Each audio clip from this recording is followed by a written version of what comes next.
She was only 20 years old, carefree, trusting, and just looking for a ride to visit a friend. On May 19, 1977, Colleen Stan stood on the side of the road in Eugene, Oregon, her thumb in the air, her backpack slung over her shoulder. Hitchhiking was common back then. It was part of the culture. People didn't think twice.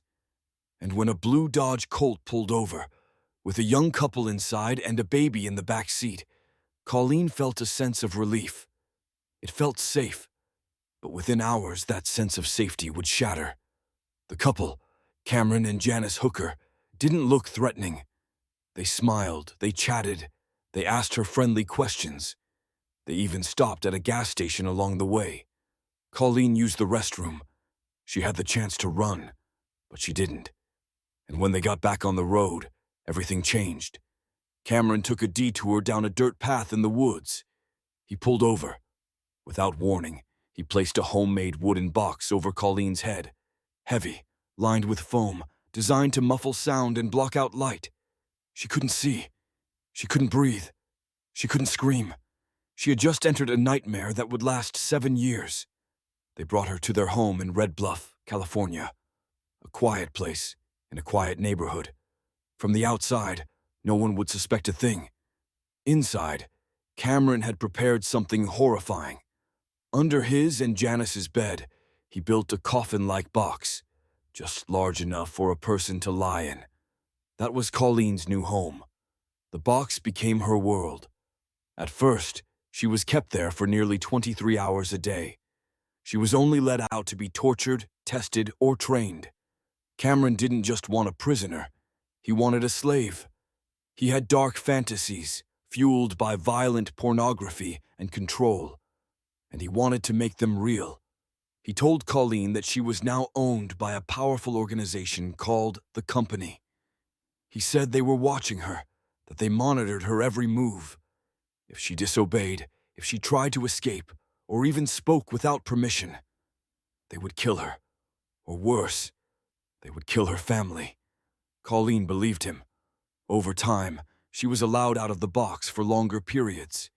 She cooked, she cleaned, she obeyed, but always under strict rules. She was never called by her name. Cameron called her Kay. He forced her to sign a slave contract that claimed she was his property. And in her mind, she was. Cameron hung Colleen from the ceiling. He electrocuted her. He beat her. He whipped her. He told her when to speak, when to eat, when to breathe. And all the while, Janice, his wife, stood by. Janice had been brainwashed too. Years earlier, she agreed to let Cameron take a slave so he would stop abusing her. She saw Colleen as a solution, not a victim. But guilt grew. As time passed, something strange happened. Colleen became conditioned. She asked for permission before doing anything. She didn't run, even when she had the chance. One day, Cameron even let her visit her parents. She went alone. And yet, she returned. Why? Because she still believed the Company was watching, that her every move could mean death for the people she loved. This level of psychological control is almost impossible to comprehend. Experts call it trauma bonding, a survival mechanism. Colleen was surviving, not living. In total, she spent more than 2,500 days in captivity, in a box. And that box wasn't just wood and foam. It was fear, silence, control. But it wasn't just about physical containment. It was about erasing her sense of self. Cameron isolated her from the world, from time, from identity. Inside that box, days melted into nights. She didn't know what season it was, what year, if the world had moved on without her. Cameron's manipulation ran deeper than chains. He crafted rituals, rules, timed punishments. He created a world in which Colleen's only goal was obedience. And Janice? She prayed with Colleen, sat beside the box, played the role of savior even as she allowed the suffering to continue. She was both witness and participant in a prison built on fear and delusion. Cameron even spoke of building a soundproof underground dungeon, a space where Colleen could be kept permanently, with no risk of exposure. He had blueprints, plans, materials, but before it could be built, something shifted. Janice couldn't take it anymore. Her guilt became unbearable. In 1984, she told Colleen the truth. There was no company, no watchers, no secret organization, just Cameron, twisted, manipulative, and dangerous. Janice helped Colleen escape. She got on a bus and returned to her family.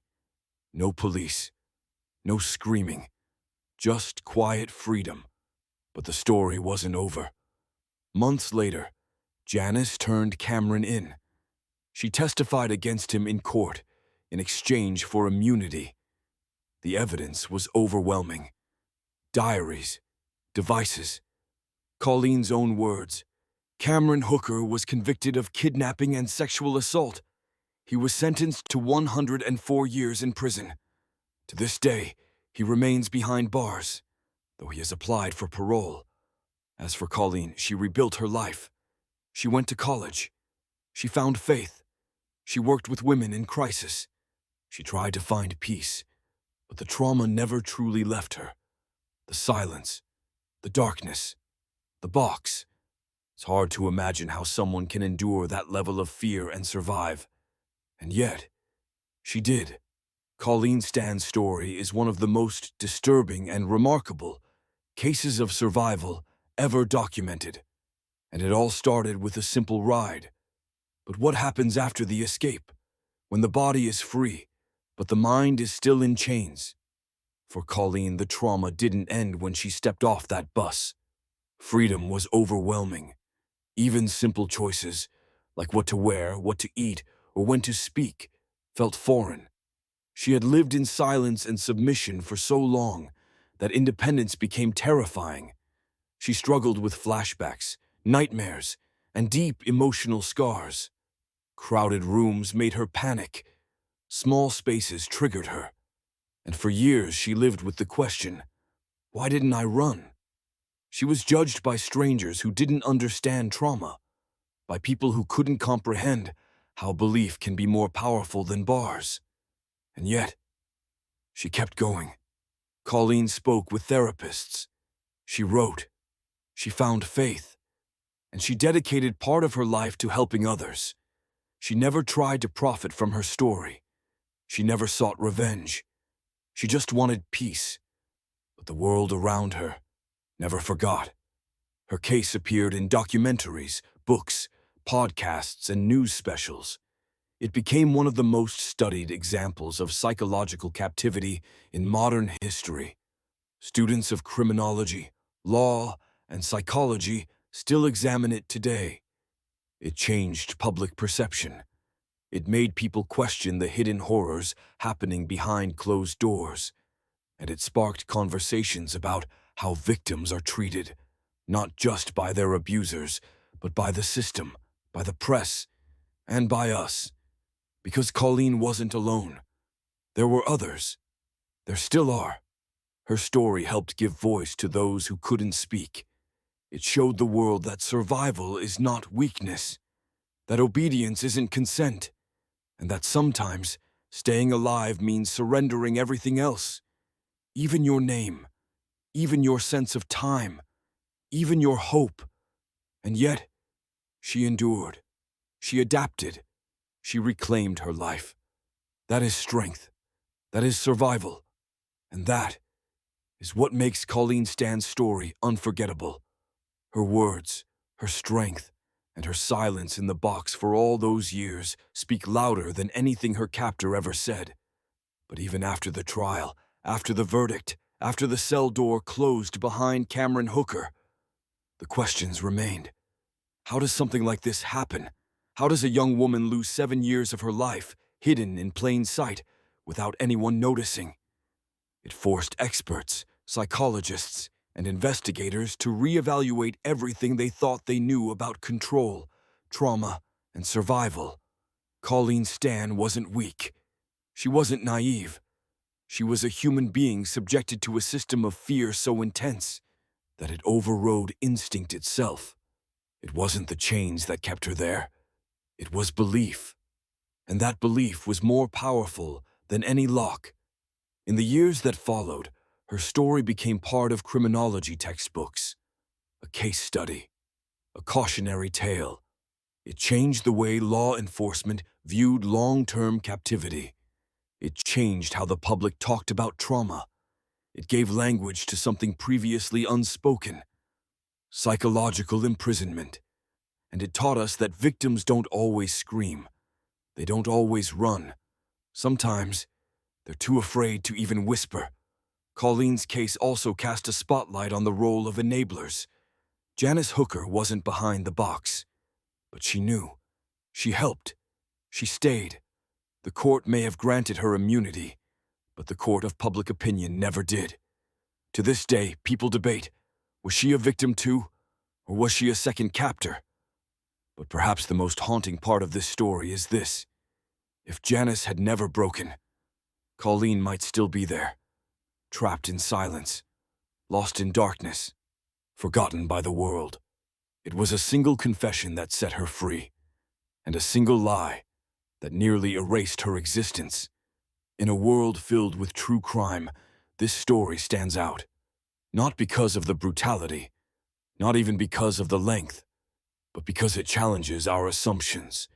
It makes us uncomfortable, and it forces us to look at the human mind, not just the crime, because at the center of every headline is a real person, a voice, a name, a life. And that is what we uncover here at CaseX. Stories that go beyond the surface, cases that challenge the truth, and crimes that never leave you. So if you're still here, thank you for listening, for thinking, for not looking away. Because sometimes the darkest stories are the ones we need to hear the most.